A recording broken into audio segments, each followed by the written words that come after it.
Let's introduce our first panelist, Judge Jim Gray. Nice to have you with us today, sir. Well, thank you, Gary. It's certainly nice to be with you as well as this really distinguished panel. And may I quickly say, too, I'd like to pass respects on to Rocky Anderson, who has been doing some good things while he was while he was mayor and thereafter. So it's nice to be with you. Thank you. Good. I might mention to our audience that I will be asking each of you a series of questions. All of you will have the same identical questions, and I will ask you to give us your comments based upon how you look at the current status and how you would change it. Those are the two positions I'm asking. And though I don't limit your answers, I'm asking you to try to keep them as concise as possible so we can get through everyone can get through the same questions, all right? I understand, of course. Okay, let us begin. Perhaps the single largest mistake that is repeatedly noted by contributing to the economic recession was the removal of the Glass-Steagall Act. And now we are also witnessing the adverse effects of Clinton's signing of the Commodity Futures Modernization Act just before he left office. What, in your view, have been the negatives of both of these policy decisions, and what would be your remedy? Well, we have seen a collapse with regard to our financial condition, the government. Basically, honestly, Gary, it's the government that has caused these things, both by taking away some restrictions as well as being asleep at the switch in doing some regulations. I don't think we need more laws, but we have to make sure that our institutions stay within them and that they don't blend together various types of activities that they have no business being in. Just by listening to your opening commentary, we do not have responsibility at all levels of our society. I was a former federal prosecutor in Los Angeles, and I prosecuted actually crimes against the VA and FHA, mostly prosecuted bank vice presidents. We simply must reinstitute holding people accountable in our society at every level. And then, if you look at government, say with the housing crisis, with these various other institutional calamities, it was the government that was insuring the bad loans. So, of course, banks are going to start making bad loans because they take away the risk. And now the government is standing in the way of banks giving reasonable business loans because they have overreacted so much that they're overly regulating the market.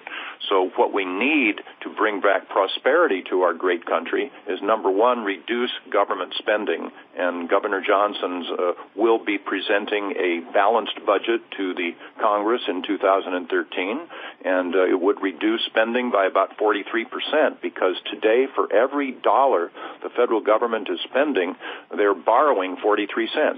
Simply cannot be done. We are becoming Greece, and it's a real desperate crisis that we are in. But secondly, we need to renew prosperity, and Governor Johnson has a plan actually to change our tax system. And this sounds radical until you think about it, until you understand it, and it's not.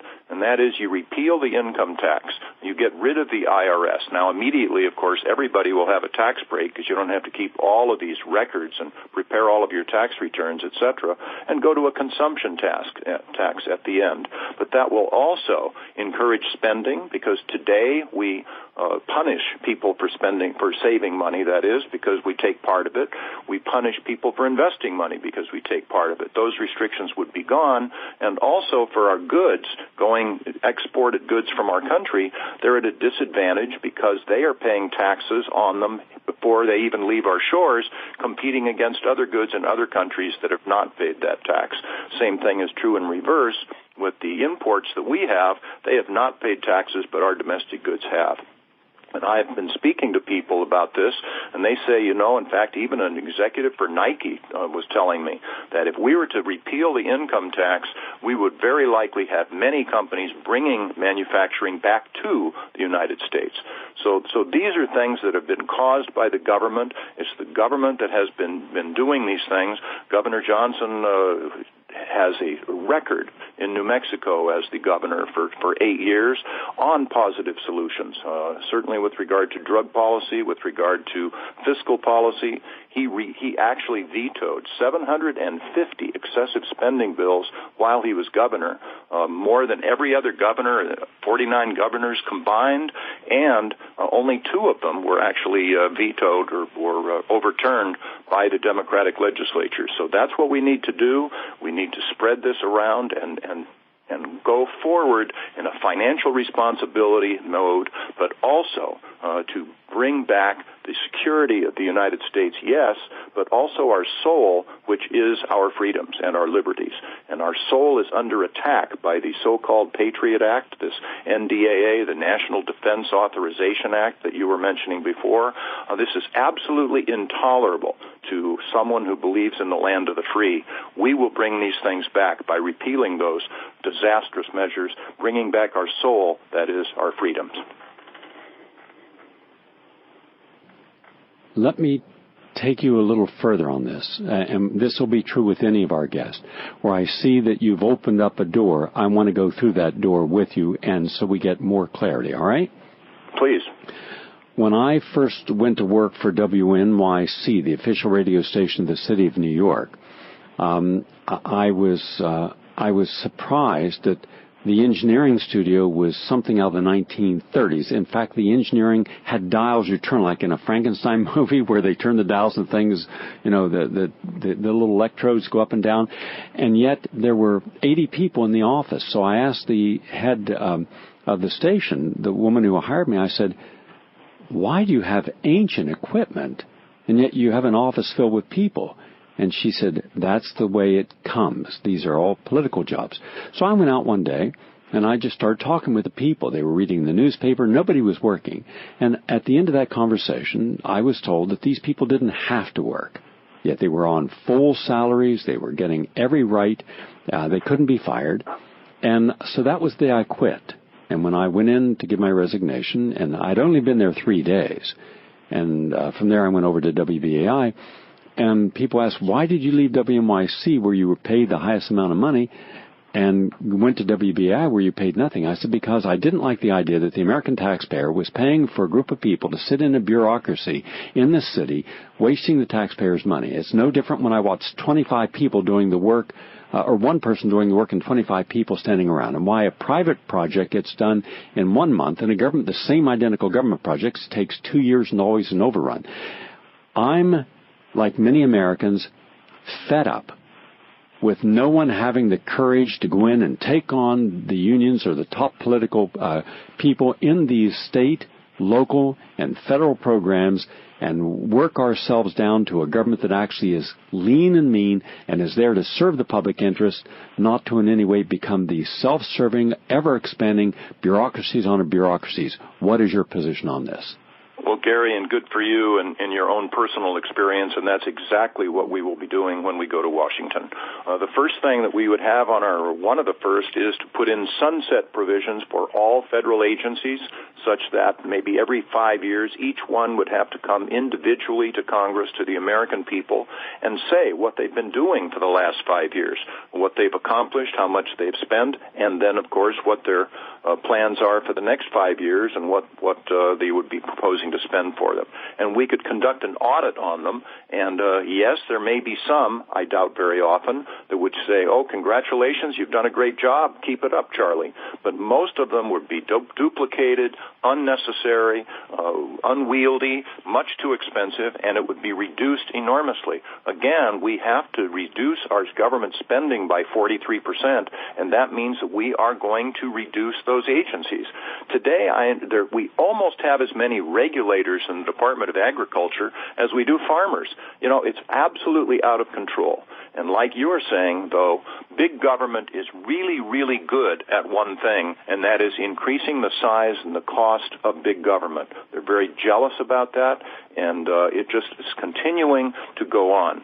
I heard a story, and while you were recounting your radio experience, I remember that back in the 50s, Nasser actually had someone come over from the United States to conduct an audit on his government in Egypt. And this man came back at the end of that saying, well, Mr. President, I mean, you just have so many people working for government. It's just unnecessary and it's expensive. You're duplicating. You don't need to have those.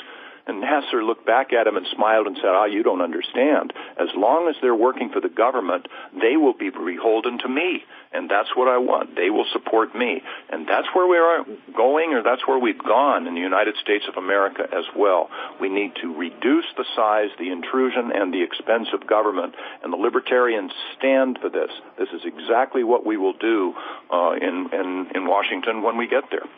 Another tangent on this. You mentioned income tax. I believe that we should repeal all income tax, close the IRS. That would save about $15 billion.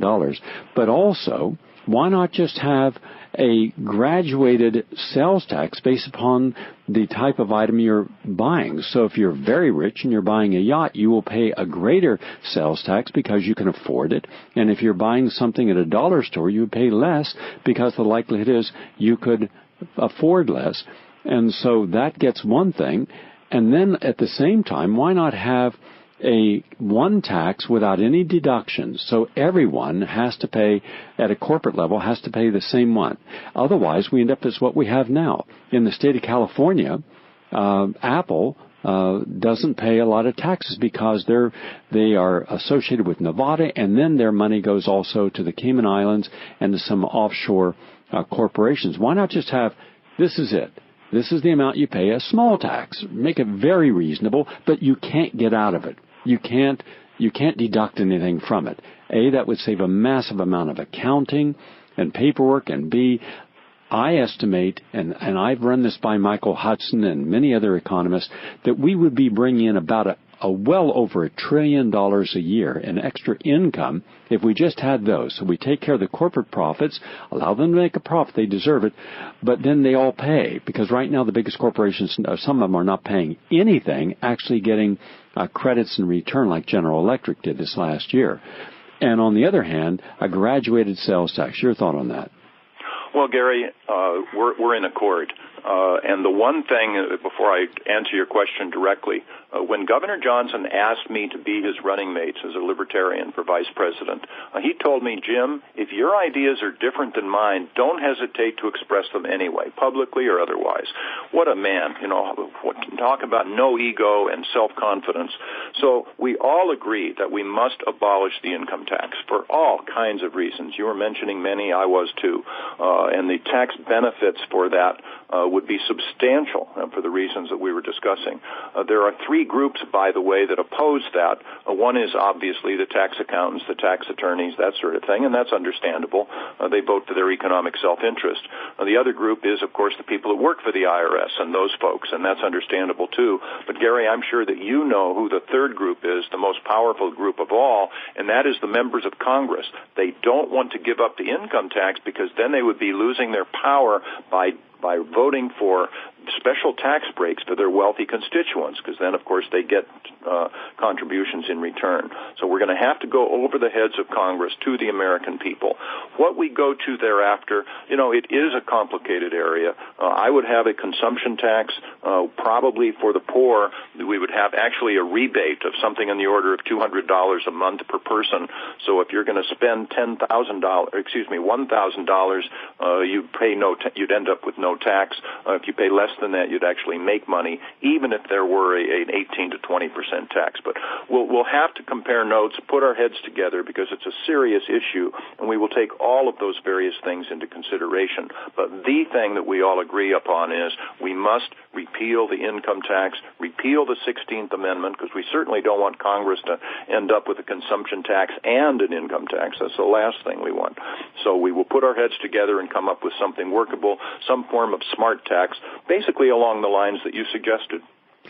I'm a small business person. Yes, I am a journalist and an educator, but also I'm only able to afford to produce my documentaries and other work and social issue causes because I don't take money from anyone, no foundations or anyone else. I do it out of my own pocket.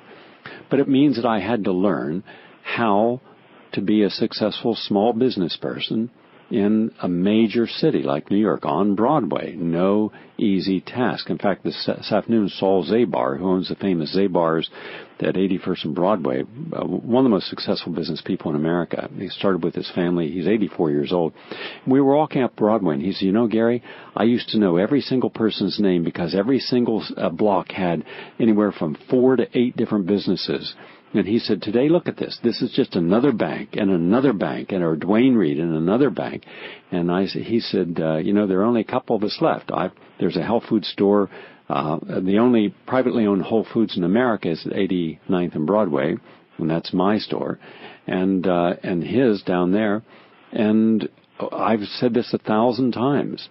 We're not looking after the small business person. Now, why do I say this? And why is this in a very important context? Because you add up the number of people that work for small business people, how much they're paid, the quality of their work environment, the benefits they get in that environment, and you'll see that we have literally eviscerated the core of our jobs in this country.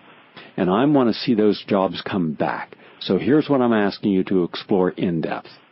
1, if we can give $16.3 trillion in 0.25, which is zero interest, to 22,000 transactions, including $3 trillion to Bank of America, $2.4 trillion to Citigroup, plus Goldman Sachs, and all these others got money that was in secret. We have Ron Paul and Bernie Sanders to thank because they provided a provision that we would at least know who got what.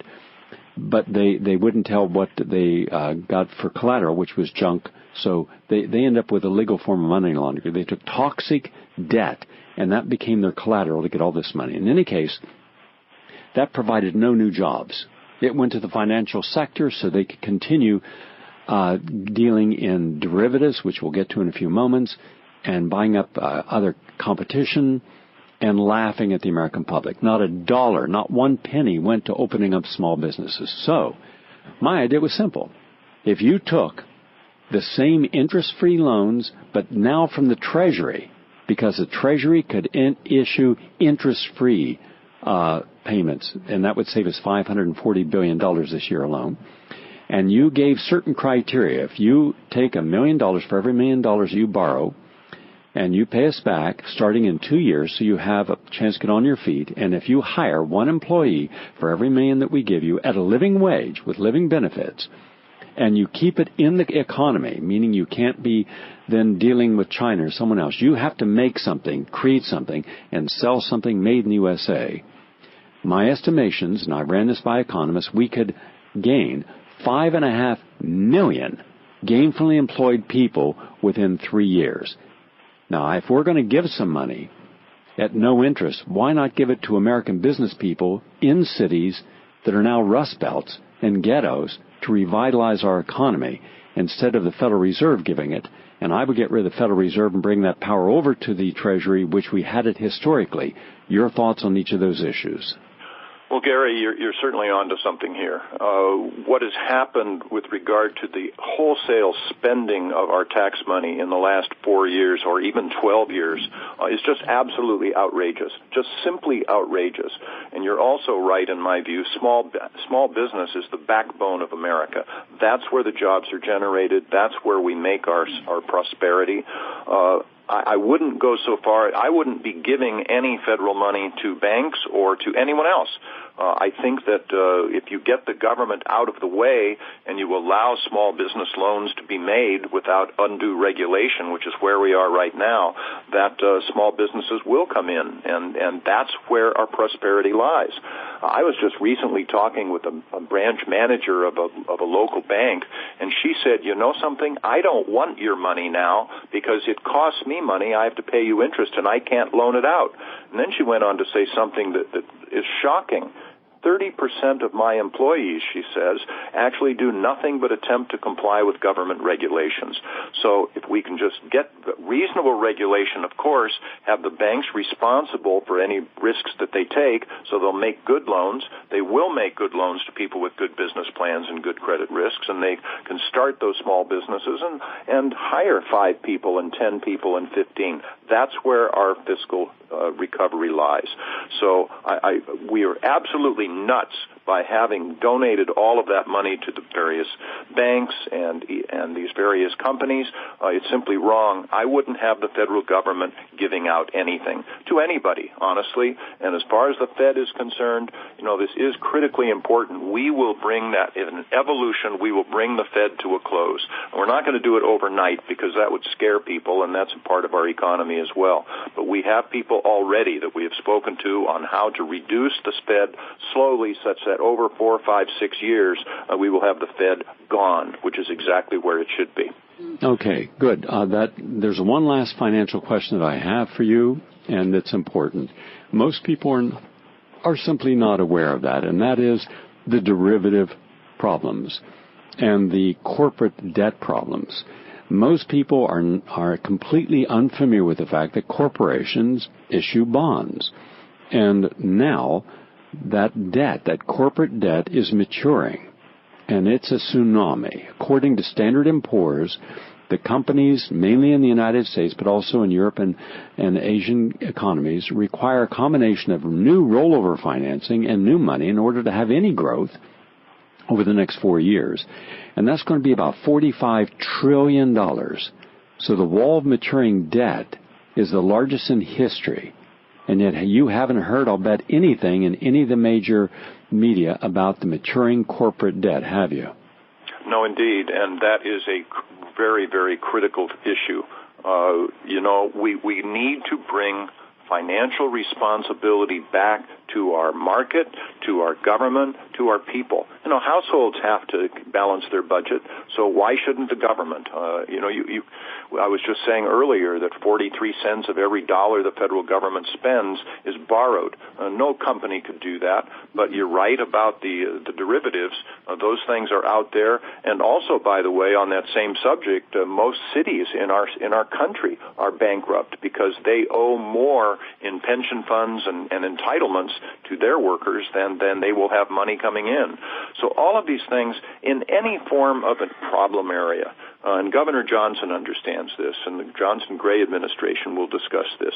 You first of all have to understand that you have a problem. Fortunately, I think we're getting there, although with the derivatives we're not there yet. But secondly, then you have to explain the problem to the people, not to the politicians, because they obfuscate. They don't want people to understand. But we will explain these problems to the people so that everyone sees this is how much money we're bringing in, these are our obligations, now we have to do something. And I found on the court, when I was a trial court judge for 25 years, if you would make information available that was accurate, about 70% of your problems would go away in a lot of these things. So as long as the government we make honest information available to the people, then they will understand it, and they won't believe they're being played for suckers, and they will be a part of the resolution. And then that's the third part. You actually say, okay, we've got some problems here. We're going to have to share some pain for a little while. We've been living well. We've been living above our means, and now all of us at every level of society, certainly those in the business sector as well, are going to have to share some of these problems. We're going to have to get our house in order. Now, that's what the European Union has been telling to Greece, and they're rebelling to their detriment, in my opinion. But that's where we're going to, Gary. Just like you were saying, the United States of America is overextended. And if you look at the Roman Empire, they were never conquered from without. They fell from within because they were overextended. Same thing with the Ottoman Empire, same thing with the Soviet Empire, and guess where we are right now? This is a serious situation. And unfortunately, my generation has caused this. My children are going to have to pay it back, and they are at risk, and my grandchildren are bankrupt. So this is something that we can't wait another 4 years with the Republicans and Democrats going exactly. It won't matter if Mr. Romney is in or Mr. Obama is in. And one of the strongest things that we have as libertarians is we're not Republicans or Democrats. We don't care who gets the credit. We will search out good ideas. We will embrace them, and people then give all kinds of credit to anybody who helps us and gives those ideas forward. And today they are so polarized in Washington. We watch it with despair because it's all politics. It's all bipartisan, or it's all partisan, I mean. It's basically bipolar, and that's our problem. So yes, the corporate debt is there. We're going to have to explain that as well. If companies fail, then they're going to fail. Although they can go through a bankruptcy proceeding and get more streamlined, but we're going to have to take responsibility for ourselves at all levels of our society. We haven't done it, and we're going to have to do it now. Good. We are in the responsibility business. I'd like 2 short answers, if you would, please, on each of these points. And this is my final economics question for you on our program today. When you look at Greece and you look at 180% debt to gross domestic product, and the gross domestic product is shriveling, and it's anywhere between 80% to 200%, depending upon the country throughout the world. Even Germany is, even though it has a strong economy, is still 100%. But it has the power to continue manufacturing and selling goods and also in financing. But you think Germany is solvent? It is not. It just has a greater capacity to grow than the others. But here is the issue. In the United States, according to Professor Paul Wilmot, and he is a professor of applied mathematics at Oxford University, and then I back this up with research from the Bank of International Settlements, and then I back that up with Jeffrey Gundlach, the United States and right now in the world are now looking at $1,200 trillion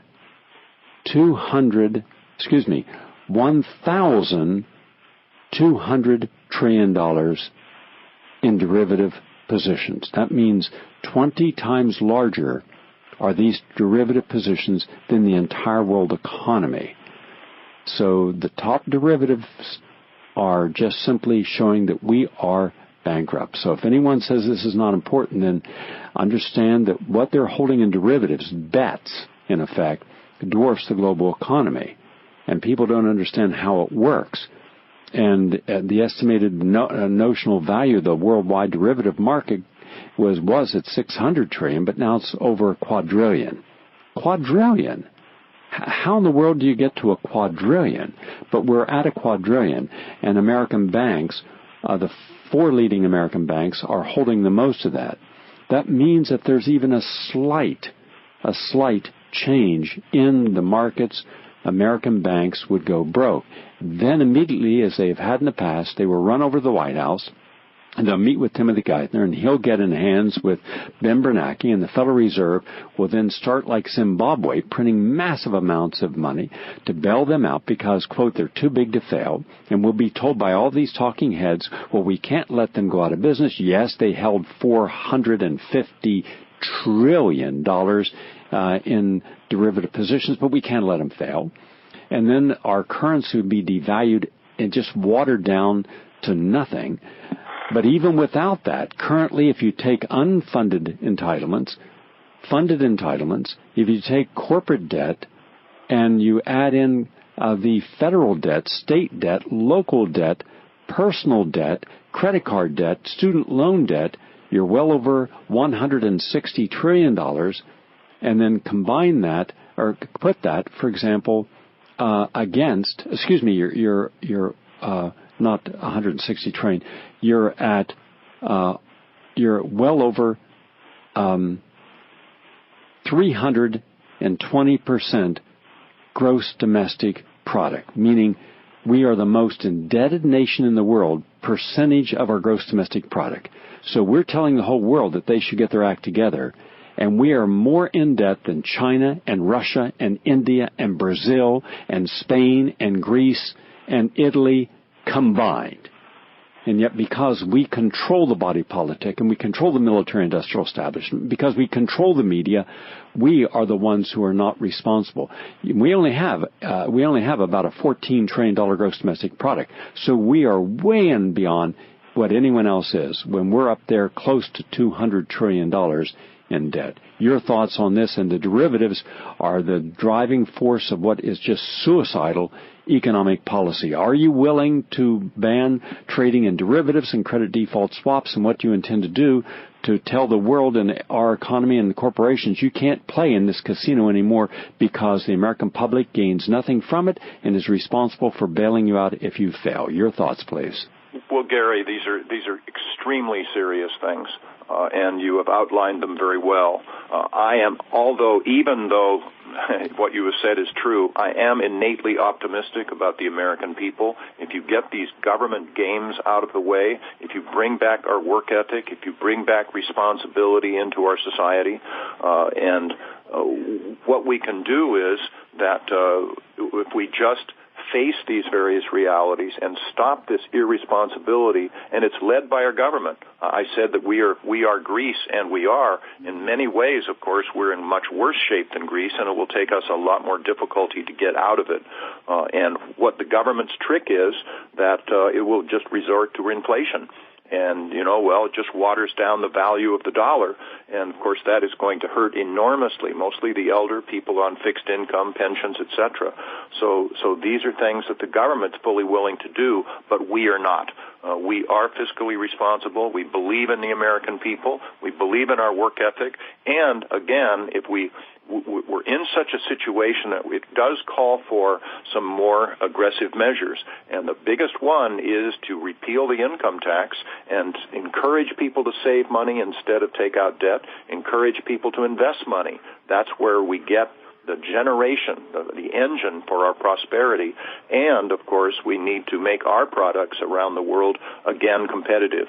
The American people, if they have a level playing field, and that's a trite phrase, but it's as good as any, if we have that level playing field, we can compete with anybody. But we can't do it today because of our system of taxation here, our system of regulations here, and we're just really suffocating ourselves because of government. And as Governor Gary Johnson, as a Libertarian president, will be in that responsibility business. We will look at things critically. Okay. We will look at them for the benefit of our country, not the special interests, but the people as well. And I can go back quickly. The first time I ever heard of Governor Johnson was while he was a governor of New Mexico, and he came out publicly in 1999 against our nation's drug policy. He didn't have any constituents that pushed him into that. He conducted his audit. He saw what was happening isn't working, and he stood up and had the courage to say he was going to change it, and he did work toward that change. That's why I began my comments with regard to Rocky Anderson, because I know he has done the same thing when he was in Salt Lake City. People are courageous. People in government need to be courageous. We need to push the Republicans and Democrats out and bring in the third-party folks that are not beholden to these special interests, who don't have that paralysis in Washington, so that we can get some leadership back. Gary, I don't know if you would say this too, but I don't know of 5 leaders in our country today, except Governor Gary Johnson. We just have to put people in those responsibilities to not only vote your conscience, but to vote to somebody who would actually work for us. And Governor Gary Johnson is the most qualified person to be president of the United States that I know of. And I'm proud, excited to be his running mate. Okay, I'm going to ask you now, because I have the remaining questions to go through, to focus just on answering the questions, all right? We're fully aware now of your commitment to the Libertarian cause, along with former Governor of New Mexico, Gary Johnson. But here's where the questions get tough, all right? And I've thrown you the easy ones up to this point. Now we go into the fast motion. Bring them on. All right, but remember this, the harder the ball is thrown, the further it can be hit out of the park. There you go. All right. I'm concerned that our corporate culture has no interest in establishing a manufacturing and service base in the United States. Their money is made when they have their own unique concepts of getting the cheapest labor in the world. So if that's India or Bangladesh, they don't care. They don't care about keeping jobs in the United States. In fact, they don't want jobs in the United States because they don't want any protection for the employer. They don't want any living wage. They don't want any benefits. So they're outsourcing. The trouble is when they've done that and they've eliminated 52,000 corporate factories in the last 12 years, and we've outsourced about 28 million jobs or downsized 28 million jobs in the last 32 years, it's made it easy for China, India, other countries to manufacture something very cheaply and bring it back in. So now here's the average American. They go into a store and they say, well, here's a bicycle made in China for $75. Here's an American-made bike, all handmade. In Maine, it's $165. And which one am I going to buy? And hence the big box stores, because they wanted the cheap bike. Well, now we have the vast majority of our imports are for goods and services that used to be manufactured here. What would you do? Would you be willing to put any form of tariff, any form of opportunity to keep jobs in the United States, or to cause those that were made at cheap and exploited labor elsewhere to be at least penalized to level the field so an American factory, American worker, could have a chance of having something made actually sold in the United States or other countries? Your thoughts? Okay, the direct answer is no. I would not put in tariffs. We need to be able to compete in the world. Tariffs just don't work. You artificially insert yourself into the marketplace in that regard by throwing up artificial tariffs. That's why we lost our steel companies, because we protected them for so long, and then they got fat and they didn't have to change. So that doesn't work. Milton Friedman is my hero, and he said, and he's right, that never has a country raised itself up from poverty except by using the free market system. Now, you are certainly correct, Gary, in saying that corporations are not patriotic to our country or any other. They are in business to make profits, and that's for their shareholders, etc. And if they can get cheaper labor somewhere else, of course, there's a problem with that, too, because like in China, the quality control is not as good as the United States.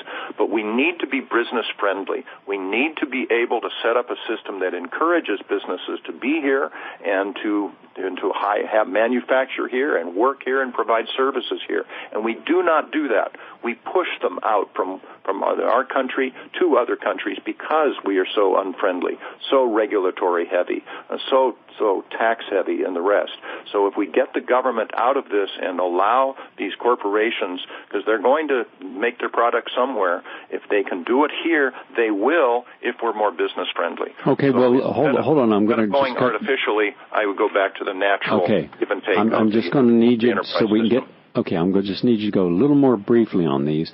Now, then, as a follow-up to that, how can you look at the last 35 years of in effect, neoliberalistic policies, globalized policies that have allowed countries, even encouraged countries, to use what amounts to slave labor? It's not helping the workers in those countries. Look at Foxconn, that had hundreds of workers willing 2 weeks ago to jump off a roof and commit suicide so that we could have Apple or other companies have a cheaper product to make and more profit for Apple, even though it's the most profitable company in the United States. It has a value of over $100 billion.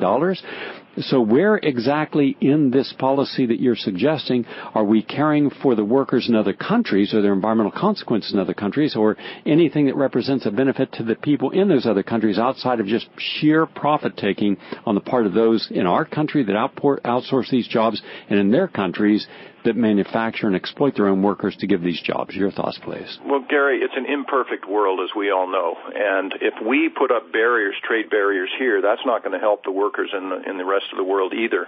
There's only so much that we can do to help the workers, the people of the rest of the world.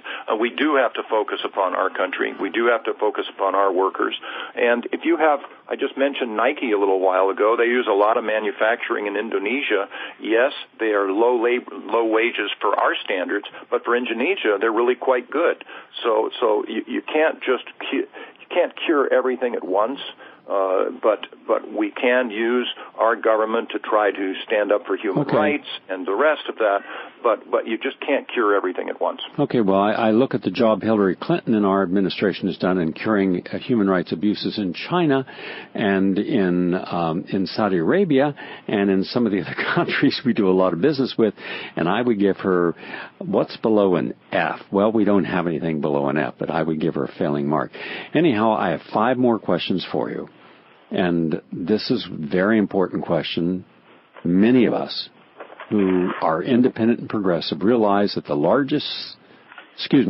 second largest single expense that works against us is the military-industrial spy complex. And it now accounts for more than 1,000 bases worldwide, 761 official, full bases in other countries, Why in the world, with all these military bases and all the money that it costs to keep someone in these bases, why would anyone want to have these bases? Would you and the Libertarians start closing down these bases, or would you keep them in place? Would you cut back on the military-industrial complex, or would you keep, as the last two administrations, their budgets intact, even though through sleight of hand they say it will be a reduction, but it's not really an actual reduction.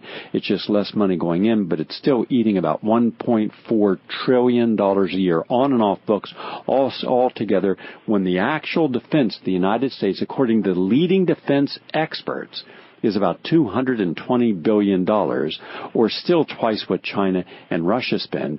But we're spending more than the entire world combined twice over. Why can't we come to grips with this and say no and cut this down to the size and save $1 trillion a year? Your thoughts? You're absolutely right. We're in total agreement there. I was in the Navy. I would certainly, just to start answering the question, we're going to supply our troops with everything necessary. If we put them into harm's way, they will be equipped well. However, part of that 43% reduction in spending is the reduction of the footprint of the American military all around the world. There's something in the order of 192 countries around the world that the United Nations recognizes. And as you're saying, depending on how you define a base, we have somewhere between 700 and 1,000 bases in foreign countries, for heaven's sake. If they're necessary for our protection, fine. But otherwise, most of them aren't. How many? I don't know. Let's look into it. But certainly more than half, probably more than 80%. Let's close them and bring them home. I heard recently, in fact, I guess I read an article that was talking about this small German town in near a U.S. Army base, and they were saying, oh, my goodness, if you closed our base, we would lose 92% of our revenues. Well, that's too bad, but we should bring them home if we're going to spend that revenue. We should spend it in Nebraska or Wyoming or South Carolina, not in Germany. I don't think Germany is in any likelihood going to be attacked by Austria in my lifetime. Japan is not going to be attacked by China. We should bring those people home and reduce that footprint enormously. Not our readiness, not our battle readiness. We need our military to protect us, but we do not need them, have them all the way around the world in all of these various places. Just makes people mad at us, too. It's really counterproductive. Okay, the answer is we would bring them home. Okay, my 4 questions to go. Right now, we are the most money spent in the world each year on a single program is our health care. This year, it will touch $3 trillion for the first time. It's growing at about 12.5% per year. I've analyzed it. I've read every word in it. And being in the healthcare field for a long time and an expert in preventative care and complementary care, I do not find anything in the Obamacare that would help, A, prevent any disease, and B, offer people freedom of choice in going about the therapeutic model they need to actually reverse disease without this costliness that is insane. You can actually spend, and I did the research, get a suite for a night in the Waldorf Astoria, arguably one of America's finest premier hotels, cheaper than you could have a regular New York City hospital laying in that bed at night with no food, no medical care, no drugs, and no physician assessment. You spend more in a hospital bed for a night.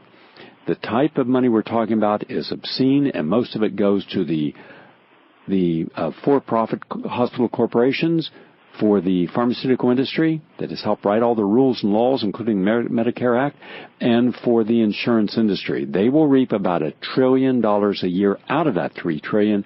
What will you do to save money, get better health care for Americans, and bring back from freedom of choice issues that right now are simply being erased? Oh, Gary, we are galloping in the wrong direction with the Obamacare thing. It's just absolutely the wrong way to go. What we need to do is bring back competition, just like you say in the medical field, that will reduce prices. When I was growing up in the 50s and middle 60s, it wasn't even a topic of conversation that you couldn't find reasonable health care for reasonable prices. We weren't closing emergency rooms. It wasn't even on our radar. But then the government starts getting in there, intruding with Medicare, with everything, and dictating exactly how much will be spent and who will do what. The answer is no. And basically now, I've written a book as well, a third book that you didn't mention, A Voter's Handbook, Effective Solutions to America's Problems. I have a chapter on health care. And basically, I would divide our world, or our country, into three people. Most of the people listening to our show right now would be in the first group, that we can support ourselves. We can take care of ourselves. So allow us to use our money by some form of medical savings account, have catastrophic insurance coverage of, say, over $4,000 a year, and then if you didn't spend that much, and most people don't, you could roll it over to the next year for kind of like an IRA account. So then you go to a doctor. Today, a doctor will look at you and say, oh, you know, your elbow hurts. Well, maybe you should have an MRI. Well, of course, because I pay all this money to my insurance company. So if you were to ask your doctor, how much would the MRI cost, she'd look at you like you're crazy. I mean, nobody even knows. We need to get back to you as the consumer deciding how much you should spend. You give some form of a swipe card to your doctor who swipes it and takes money out of your account, and you negotiate that just like everything else. You become a partner once again in your own health. So that would take care of the first group. The second group, there's people that there are in our country that they just cannot take care of themselves. And there, just like when I was in that great socialistic industry called the United States Navy, we could have medical clinics, probably on low-bid contract, kind of like a Kaiser program, to actually pay money for hospitals, medicines, and nurses, doctors, and that way they would actually have their medical needs met much, much less complicatedly than what we have today, and it would actually be more effective. And the third group are those in between. They could take care of themselves to some degree. Actually, what we would have them do if they wanted is go to the government clinics or hospitals and pay a higher percentage on a sliding scale. But that's where we should go. Bring competition back. The health care will come back. Doctors will yet again be able to earn a living, which they now cannot do. They're being forced out of the practice of medicine. And I'll end my comments by quoting P.J. O'Rourke, who said, you know, if you think health care is expensive now, wait till it's free. It's just out of control. Let's bring it back to the way it used to be with competition and get the government out of our health care. Well, I might add a footnote. We now have the largest number of people over the age of 47 in American history. We have 90 million. That's 90 million, approximately one-fourth of the entire, actually a little more than a third and less than a fourth of the entire population. And we are going to start seeing astronomical expenses because these people have dementia, Alzheimer's, all kinds of inflammatory diseases. And those of us who know how these are created and can reverse them or prevent them are given no attention. And yet the holistic medical doctor, holistic nurse, holistic dentist is helping, the holistic chiropractor helping people. And yet the government and our healthcare system has denied the credibility of that model. And yet you could look at any one of 88,000 holistic clinicians and about 30 million people they are working with, and you'll see a completely different model, less expensive by almost 70%, more efficient without defensive testing, because everyone goes to a doctor today or hospital, you're going to be over-tested because of defensive medicine, because of the unnecessary litigation that goes on. I believe that we should have no-fault insurance for every hospital and doctor and nurse in the country, so that way you could not sue them. If you had a damage, fine. Then you're given a basic settlement based upon the reality of what you actually are suffering from and the mistake made and how it impairs your ability to make a living.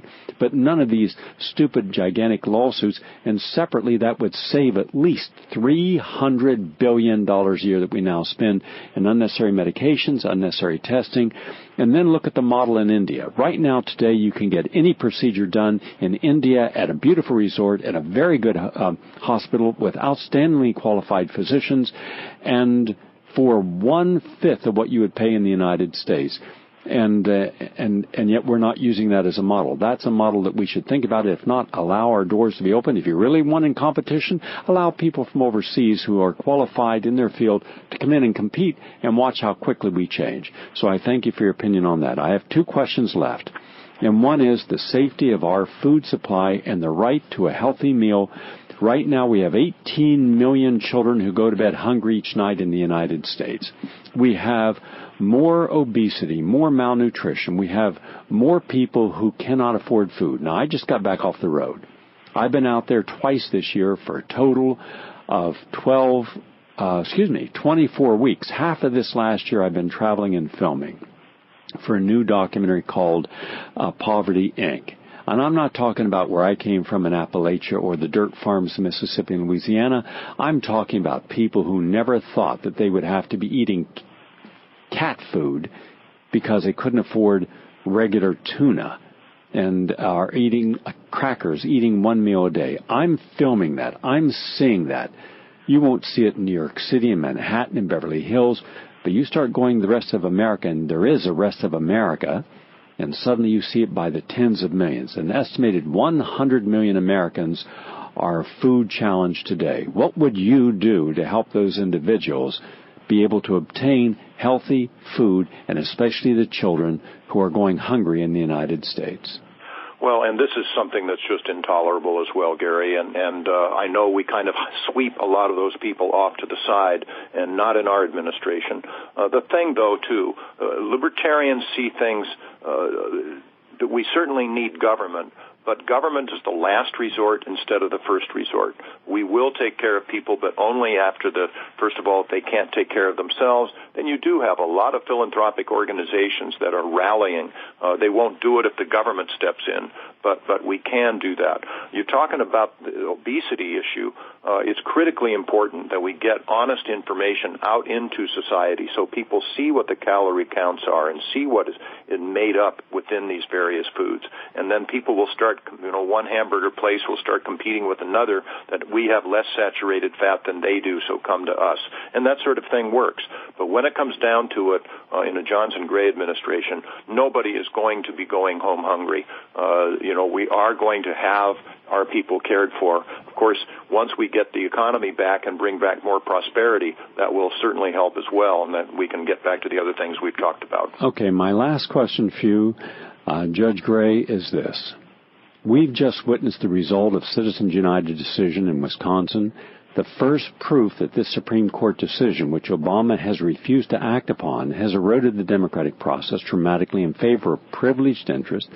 Aside from the many state levels, such as Vermont, there's no attempt by either Democrats or Republicans in Washington to challenge Citizens United. What would you and the Libertarian Party do to challenge Citizens United so we can get that big money out of the election process, or would you allow the thing to go forward as is? Your thoughts? Well, Gary, the Citizens United case was a travesty.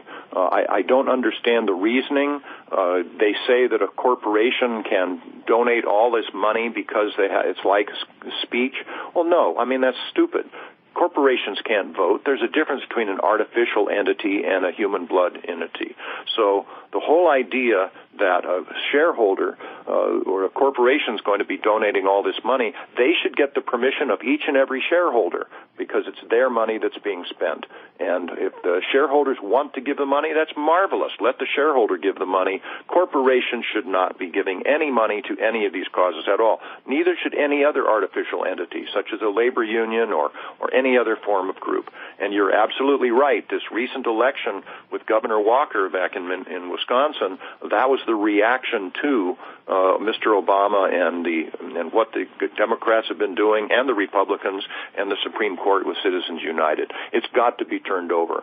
Now, if the United States Supreme Court says that this is constitutional law, which I deeply dispute, we're going to attack it from various ways and put in some common sense justices actually on the courts of appeal and the United States Supreme Court as well, people that understand the way the world really operates. But this is something that simply must not be allowed to stand. Well, I thank you for coming on and sharing your insights. I believe we have a much better view of what you and what Governor of New Mexico, former Governor of New Mexico, Gary Johnson, plan to do with your party, with the Libertarian Party, and people can go to the website lp.org, libertarianparty.org, lp.org. The book is Why Our Drug Wars Have Failed. That's the only one I was where I wasn't. Sorry, I wasn't where you had a newer book coming out or is out. And Wearing the Robe, that was the other one. One final suggestion for you, sir, just to think about. If you don't find any merit in it, throw it away. If you do, then you might want to talk about it with Governor Johnson.